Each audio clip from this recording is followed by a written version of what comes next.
Commerce. Notre invité Bertrand Léonard, bonjour. Bonjour. Vous êtes le président d'IPSUP. Alors on a fait ce matin un petit sondage dans la rédaction qui vaut rien, puisqu'on n'était pas très nombreux. Là, et qui voudrait que ses enfants fassent une classe prépa? Eh bien personne.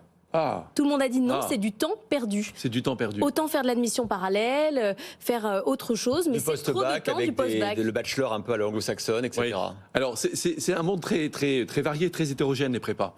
Déjà pour les mettre un peu en perspective, vous avez le monde de l'enseignement supérieur, puisque les prépas c'est juste après le lycée, les classes prépa. Il y a dans le monde de l'enseignement supérieur, il y a à peu près 3 millions d'étudiants. Sur ces 3 millions, il y a 1,6 million à peu près à l'université. Bon. Le monde des prépas a toujours été une petite filière d'excellence. Déjà, pour la mettre en perspective par rapport à votre sondage dans le studio. C'est-à-dire qu'il y a 85 000 élèves dans le monde des prépas. Et la dynamique des prépas n'est pas homogène suivant la filière à laquelle on s'adresse. C'est-à-dire que vous pouvez bien l'imaginer, par exemple, sur les prépas ingénieurs, ces prépas aux grandes écoles comme Polytechnique, Centrale, les mines, Télécom, il y a une demande très forte pour rentrer en maths sup, maths spé après le bac. Bon. Pourquoi? Et c'est très naturel. C'est un mouvement qui transcende les filières d'ingénieurs, c'est-à-dire que les jeunes ont envie de se former aux technologies qui vont disrupter le monde, qui sont déjà en train de le disrupter, c'est-à-dire l'intelligence artificielle, le big data, et puis plus fondamentalement, il y en a beaucoup qui ont envie de participer positivement, c'est pas seulement professionnel, au monde de demain, en termes d'environnement, de climat, d'écologie, on comprend bien que c'est important de maîtriser des techniques. Mais quand vous expliquez quand même, alors pour être tout à fait, pour compléter ce que dit Laure, effectivement, ce qu'on se disait dans la rédaction, c'est que si vous avez des enfants qui sont très doués, effectivement, vous pouvez encore leur conseiller des prépas parce que c'est des filières d'excellence, si vous voulez à la Polytechnique, à Normale, etc. Oui. Mais ou aux grandes écoles des commerces. Mais effectivement, la crainte, c'est que finalement, ou plutôt l'espoir, c'est que d'aller dans des formations d'apprentissage, d'alternance, ou bien des formations directement de bachelor, post-bac, on leur met plus facilement et plus vite le pied à l'étrier. Alors, l'une n'exclut pas l'autre. Alors c'est déjà beaucoup plus le cas du reste pour les écoles de commerce, et ça on pourra en revenir parce que c'est un point spécifique, que pour les écoles d'ingénieurs.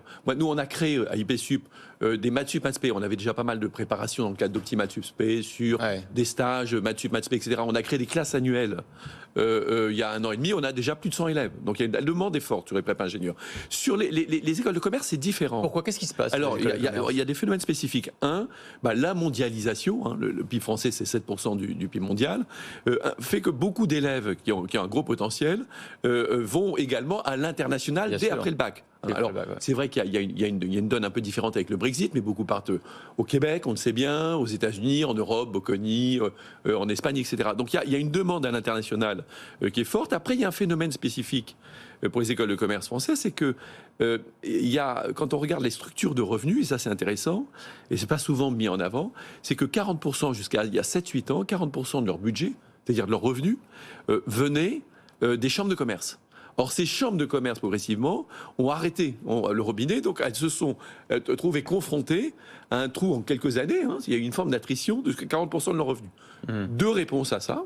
La première, c'est l'augmentation des frais de scolarité. On en a souvent parlé aussi, avec les frais de scolarité qui sont passés de 10 000 à 17 000 euros pour les écoles de commerce, ce qui n'est pas du tout le cas pour les écoles d'ingénieurs. Bon. Et le deuxième facteur, c'est l'ouverture, pour un certain nombre d'entre elles, de voies. Alors, c'est plus, c'est plus les bachelors. J'évoquais tout à l'heure les admissions parallèles. C'est plus les bachelors. Il y a des raisons après le bac, vous faites 5 ans incorporés dans l'école d'ingénieur. Polytechnique le fait, ou de commerce. Pour Polytechnique, c'est tout petit, c'est 80-85 000. Oui, mais c'est un début quand même.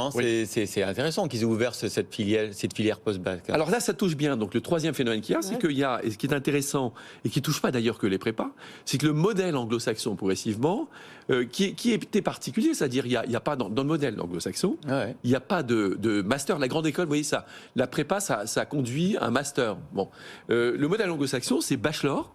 Bachelor, c'est 3-4 ans. C'est 5 ans, c'est le master. Bachelor, c'est 3-4 ans. Et ensuite, vous allez avoir une première expérience professionnelle. Donc là, on touche à la notion de professionnalisation. Et éventuellement, vous revenez dans le cadre des business schools sur un MBA plus tard.